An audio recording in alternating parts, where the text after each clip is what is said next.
ಕಾನೂನು ಹೋರಾಟ ಮಾಡೋದು ಬಿಟ್ಬಿಟ್ಟು ಜನಗಳನ್ನ ಎತ್ಕಟ್ಟೋದು, ಜನಗಳನ್ನ ದಾರಿ ತಿಪ್ಸೋದು, ಈ ಥರ ಅವ್ರಿಗೆ ಅಪಪ್ರಚಾರಗಳು ಮಾಡೋದು ಏನು ಅವಶ್ಯಕತೆ? ರಾಜಕೀಯ ಮಾಡ್ಬೇಕಾದ್ರೆ ನೇರವಾಗಿ ರಾಜಕೀಯ ಮಾಡೋಣ. ಅದು ಬಿಟ್ಬಿಟ್ಟು ಯಾರಿಗೋ ರೈತರಿಗೆ ತೊಂದರೆ ಮಾಡೋದು, ಯಾರೋ ಡೆವಲಪರ್ಸ್ಗೆ ತೊಂದರೆ ಮಾಡೋದು ಏನಿದು? ಮಾಲೂರು ತಾಲೂಕಲ್ಲಿ ಡೆವಲಪ್ಮೆಂಟ್ ಮಾಡಬೇಕು ಅಂತೇಳ್ಬಿಟ್ಟು ತೊಗೊಂಡಿದ್ದಾರೆ ಪ್ರಾಪರ್ಟಿ.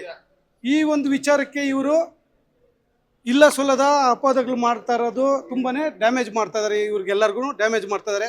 ಇವ್ರ ಪ್ರಾಪರ್ಟಿನಲ್ಲಿ ಅವ್ರ ಕಡೆ ಅವ್ರನ್ನೆಲ್ಲ ಕಲಿಸಿ ಆ ಮುಳ್ತಂತಿಗಳನ್ನೆಲ್ಲ 1 ಕಿಲೋಮೀಟ್ರ್ ಮುಳ್ತಂತಿಗಳನ್ನ ಕಟ್ ಮಾಡಿಸಿದ್ದಾರೆ. ಕಟ್ ಮಾಡಿಸಿ ಅಲ್ಲಿರೋಂಥದ್ದು ಎಲ್ಲ ಡ್ಯಾಮೇಜ್ ಮಾಡಿ ತೋಟದೊಳಗಡೆ ಕಲಿಸಿ ಮಾವಿನಹಣ್ಣುಗಳೆಲ್ಲ ಕೀಳ್ಸೋಂಥ ಕೆಲಸ ಜನಗಳಿಗೆ ಕಲಿಸಿ ಇದೆಲ್ಲ ಮಾಡೋಂಥ ಕೆಲಸಗಳೆಲ್ಲ ಮಾಡ್ತಾ ಇದ್ದಾರೆ. ಜನಗಳನ್ನ ಪ್ರಮೋಟ್ ಮಾಡ್ತಾ ಇದ್ದಾರೆ.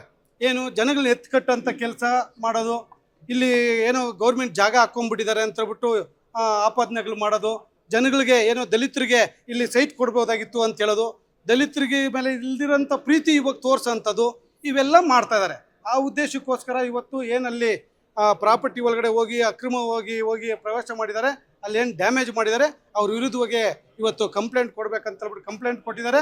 ಅದ್ರ ಜೊತೆಯಲ್ಲಿ ಏನು ರಾಜಕಾಲುವೆಗಳು ಮುಚ್ಕೊಂಡಿದ್ದಾರೆ, ನಕಾಶೆಗಳೆಲ್ಲ ಮುಚ್ಕೊಂಡ್ಬಿಟ್ಟಿದ್ದಾರೆ, ಮಶಾನ ಮುಚ್ಕೊಂಡ್ಬಿಟ್ಟಿದ್ದಾರೆ, ಈ ಥರ ಸುಳ್ಳು ಅಪವಾದಗಳು ಹೇಳ್ತಾ ಇದ್ದಾರೆ. ಅದಕ್ಕೋಸ್ಕರ ಇವತ್ತು DC ಅವ್ರನ್ನ AC ಅವ್ರನ್ನ DC ಅವ್ರನ್ನ ಭೇಟಿ ಮಾಡಕ್ಕೆ ಬಂದಿದ್ದೀರಿ. ಹೃದಯ ರೋಗ ಮತ್ತು ಹೃದಯ ಶಸ್ತ್ರಚಿಕಿತ್ಸೆ, ವ್ಯಾಸ್ಕುಲರ್ ಶಸ್ತ್ರಚಿಕಿತ್ಸೆ, ಸಮಗ್ರ ಹೃದಯ ಆರೈಕೆ ಸೇವೆಗಳಿಗಾಗಿ ನಿಮ್ಮ ವಿಶ್ವಾಸಾರ್ಹ RL Jalappa Narayana heart centre, STUMC campus, Tamaka, Kolar. 180030090309. AC ಅವ್ರು ಸಿಕ್ಕಿದ್ರು, ಅವ್ರಿಗೆ ಒಂದು ಓನರ್ಸ್ ಎಲ್ಲ ಇವತ್ತು ಲೆಟ್ರ್ ಕೂಡ ಕೊಟ್ಟಿದ್ದಾರೆ. ಆ ಥರ ಏನಾದರೂ ಒತ್ತುವರಿ ಆಗಿದ್ರೆ, ರಸ್ತೆಗಳಾಗಿರ್ಬೋದು, ನಾವು ರಾಜಕಾಲುವೆಗಳಾಗಿರ್ಬೋದು, ಕೆರೆಗಳಾಗಿರ್ಬೋದು, ಮಶಾನ ಆಗಿರ್ಬೋದು, ಯಾವುದಾದ್ರೂ ಒತ್ತುವರಿ ಮಾಡಿದರೆ ಕೂಡಲೇ ಅದನ್ನು ತೆರವುಗೊಳಿಸಿ ಸಾರ್ವಜನಿಕರಿಗೆ ಅನುಕೂಲ ಮಾಡಿಕೊಡೋದಕ್ಕೆ ನೀವು ಯಾವಾಗಾದರೂ ಮಾಡ್ಕೊಳ್ಳಿ, ನಮ್ದೇನು ಅಭ್ಯಂತರ ಇಲ್ಲ ಅಂತ ಹೇಳ್ಬಿಟ್ಟು ಓನರ್ಸ್ ಎಲ್ಲ ಕೊಟ್ಟಿದ್ದಾರೆ. ಯಾಕಂದರೆ ಅಲ್ಲಿ ಯಾವುದೇ ಒತ್ತುವರಿ ಕೂಡ ಆಗಿಲ್ಲ, ಏನೂ ಇಲ್ಲ. ಇನ್ನೊಂದು ಸರಿ ಸರ್ವೆ ಮಾಡಿ, ಅಧಿಕಾರಿಗಳೆಲ್ಲ ಬಂದು ಸರ್ವೆ ಮಾಡಿ, ಅದನ್ನು ಅವ್ರು ಕೇಳ್ತಾ ಇದಾರಲ್ಲ, ಮನವಿ ಮಾಡ್ತಾ ಇದಾರಲ್ಲ, ಸರ್ವೆ ಮಾಡಿ ಒತ್ತುವರಿ ಆಗ್ಬಿಟ್ಟಿದೆ ಅಂತ ಹೇಳ್ಬಿಟ್ಟು ಹೇಳ್ತಾ ಇದಾರಲ್ಲ, ಆ ಒಂದು ಒತ್ತಡಕ್ಕಾದರೂ ಸರ್ವೆ ಮಾಡಿ ಒಂದ್ಸರಿ ಜನಕ್ಕೆ, ಪಬ್ಲಿಕ್ಕಿಗೆ ಇಲ್ಲೇನು ಒತ್ತುವರಿ ಇದೆಯೋ ಇಲ್ವೋ ಅಂತ ತಿಳಿಸೋಂಥ ಕೆಲಸ ಮಾಡಿ, ಯಾವುದಾದ್ರು ಸಮಸ್ಯೆ ಇದ್ದರೆ ಅದನ್ನು ತೆರವುಗೊಳಿಸಿ ಜನಕ್ಕೆ ಅನುಕೂಲ ಮಾಡಿಕೊಡಿ ಅಂತ ಹೇಳ್ಬಿಟ್ಟು ಅವರಿಗೆ ಒಂದು ಮನವಿ ಪತ್ರ ಕೊಟ್ಟಿದ್ದೀವಿ. ಈಗಾಗಲೇ ಖಂಡಿತವಾಗಿ ಒಂದು 4-5 ದಿವಸದಲ್ಲಿ ಈ ವಾರದೊಳಗಡೆ ಬಂದು ಅದನ್ನು ನಾವು ಪರಿಶೀಲನೆ ಮಾಡಿ ಕ್ರಮ ತೊಗೊತೀವಿ ಅಂತ ತಿಳಿಸಿದ್ದಾರೆ. ಈಗ ಶಾಲೆ ಇದೆ ಅಂತ ಹೇಳ್ಬಿಟ್ಟು ತಿಳಿಸ್ತಾ ಇದ್ದಾರೆ. ಇಲ್ಲಿ ಸ್ಕೂಲ್ ಇದೆ ಅದು ಅಂತ ಹೇಳ್ಬಿಟ್ಟು, ಯಾವುದನ್ನು ಸ್ಕೂಲ್ ಅಂತ ತೋರಿಸೋದು? ಲೇಬರ್ ಸೆಡ್, ಲೇಬರ್ ಕ್ವಾರ್ಟರ್ಸು, ಕೆಲಸದವ್ರು ಇರೋಂಥ ಲೇಬರ್ ಕ್ವಾರ್ಟರ್ಸ್ನ ಸ್ಕೂಲು ಅಂತ ತೋರಿಸೋದು.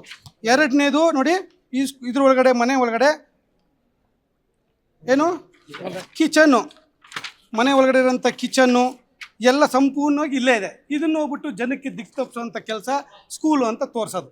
ಎರಡನೇದು, ಸ್ಕೂಲ್ಗೆ ಇಲ್ಲಿ ಏನು ಈಗಾಗಲೇ ವರದಿ ಸ್ಕೂಲ್ ಇದೆ ಅಂತ ಹೇಳ್ಬಿಟ್ಟು 50 ಎಕರೆ ದಾನ ಕೊಟ್ಟಿದ್ದಾರೆ ಅಂತ ಹೇಳ್ಬಿಟ್ಟು ಏನು ಹೇಳಿದ್ರು, ಅದು ವಿರುದ್ಧವಾಗಿ ಇವ್ರು ಕೊಟ್ಟಿರೋಂಥ ದೂರುಗಳು ಏನು ಕೊಟ್ಟಿದ್ರು, DC-ಗೆ ಎಲ್ಲೆಲ್ಲಿ ದೂರುಗಳು ಕೊಡಬೇಕು ಅಂತ ಕೊಟ್ಟಿದ್ರು. ವಿಧಾನಸೌಧದಲ್ಲಿ ಕೂಡ ಕೇಶವ್ ಪ್ರಸಾದ್ ಅವರು, BJP ಕೇಶವ್ ಪ್ರಸಾದ್ ಅವರು ಇದನ್ನ ಕ್ವಶನ್ ಹಾಕಿ ರೈಸ್ ಮಾಡಿ, ಕ್ವಶನಲ್ಲಿ ಕೂಡ ಪ್ರಶ್ನೆಯನ್ನು ರೈಸ್ ಮಾಡಿ, ಏನು ಮಂತ್ರಿಗಳಾದಂಥ ಕೃಷ್ಣ ಬೈರೇಗೌಡರು, ರೆವಿನ್ಯೂ ಮಿನಿಸ್ಟ್ರು ಇದಕ್ಕೆ ಸ್ಪಷ್ಟೀಕರಣ ಕೊಟ್ಟು, ಇದರಲ್ಲಿ ಯಾವುದೇ ಅಕ್ರಮಗಳಾಗಿಲ್ಲ, ಇದರಲ್ಲಿ ಸಂಪೂರ್ಣವಾಗಿ ಡಾಕ್ಯುಮೆಂಟ್ಸ್ಗಳನ್ನೆಲ್ಲ ಪರಿಶೀಲನೆ ಮಾಡಿದ್ದೀವಿ ಅಂತ ವರದಿ ಕೊಟ್ಟಿದ್ದಾರೆ. ಎರಡನೇ ವರದಿ ಅದಾದಮೇಲೆ ಏನು ನಮ್ಮ DC ಅವ್ರಿಗೆ ಒಂದು ಕಮಿಟಿ ಮಾಡಿ, AC ಅವರು ಒಂದು ಕಮಿಟಿ ಮಾಡಿ ಮಾಲೂರು ತಾಲೂಕಲ್ಲಿ, ಆ ಕಮಿಟಿ ಮುಖಾಂತರ ಕೂಡ ಹೊಸದಾಗಿ ವರದಿ ತರಿಸ್ಕೊಬೇಕು ಅಂತ ಹೇಳ್ಬಿಟ್ಟು ವರದಿ ಕೂಡ ಈಗಾಗಲೇ ಕಮಿಟಿ ಮುಖಾಂತರ ವರದಿ ಬಂದಿದೆ. ಆ ವರದಿನಲ್ಲಿ ಕೂಡ ಯಾವುದೇ ಇದರಲ್ಲಿ ಅಕ್ರಮ ಆಗಿಲ್ಲ ಅಂತ ಕೂಡ ವರದಿ ಕೊಟ್ಟಿದ್ದಾರೆ. ಇಷ್ಟೆಲ್ಲ ಅಕ್ರಮ ಆಗಿಲ್ಲ ಅಂತ ವರದಿ ಕೊಡ್ತಾ ಇದ್ರೆ ಕೂಡ ಇವರು ಅಪಪ್ರಚಾರಗಳು ಮಾಡಿಕೊಂಡು ಯಾಕೆ ಈ ಥರ ಮಾಡ್ತಾ ಇದ್ದಾರೆ? ಕಾನೂನು ಮೇಲೆ ಇವ್ರಿಗೆ ಗೌರವ ಇದೆ ಅನ್ನೋದು, ಗೌರವ ಇದ್ದರೆ ಕಾನೂನು ಹೋರಾಟ ಮಾಡ್ತೀನಿ ಎಲ್ಲ ಮಾಡ್ತೀನಿ ಅಂತ ಹೇಳೋರು ಕಾನೂನು ಹೋರಾಟ ಮಾಡಬೇಕು.